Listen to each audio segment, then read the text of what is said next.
আমাকে একটি অসহায় বোন কমেন্ট করেছে, দাদা স্বামীর ওপরে রাগ করে অনেকগুলো দিন আগে সন্তানের হাতটা ধরে আমি স্বামীর বাড়ি থেকে বেরিয়ে এসেছিলাম।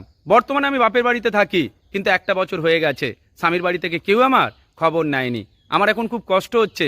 আমাকে প্রত্যেকটা মানুষ বোঝায় আমি যেন স্বামীর কাছে ফিরে যাই, কিন্তু আমার আর ইচ্ছে যাচ্ছে না স্বামীর কাছে ফিরে যাওয়ার। আমি এখন কি করব তুমিই বলো।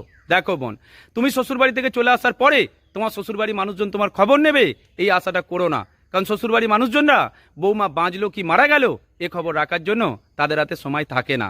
কিন্তু তোমার পাশাপাশি তোমার সন্তানকেও যদি তারা পর করে দেয় তাহলে তুমি আর ফিরে যেও না। আর যদি তুমি দেখো যে তোমাকে পর করার পরেও কিন্তু তোমার সন্তানের খবরটা তোমার শ্বশুরবাড়ির মানুষজন প্রতিনিয়ত নিচ্ছে, তাহলে তুমি শ্বশুরবাড়িতে গেলেই পুনরায় বাঁচতে পারবে।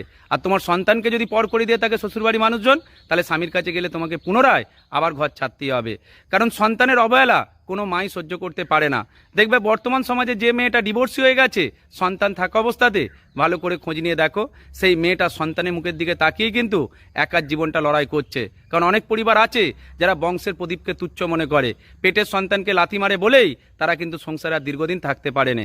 তাই প্রতিটা মেয়ের উদ্দেশ্যে আমি এটাই বলতে পারি, যেখানে সন্তানের সম্মান আছে সেখানেই দীর্ঘদিন পড়ে পড়ে মার খাও, কিন্তু যে পরিবারের সন্তানকে তোমার অবহেলা করে সেই পরিবারে থাকতে যেও না। সেই পরিবারে তুমি কেন, তোমার সন্তানও কোনোদিন প্রকৃত মানুষ হয়ে উঠতে পারবে না। এটাই সত্য। ভালো থাকবেন প্রত্যেকে।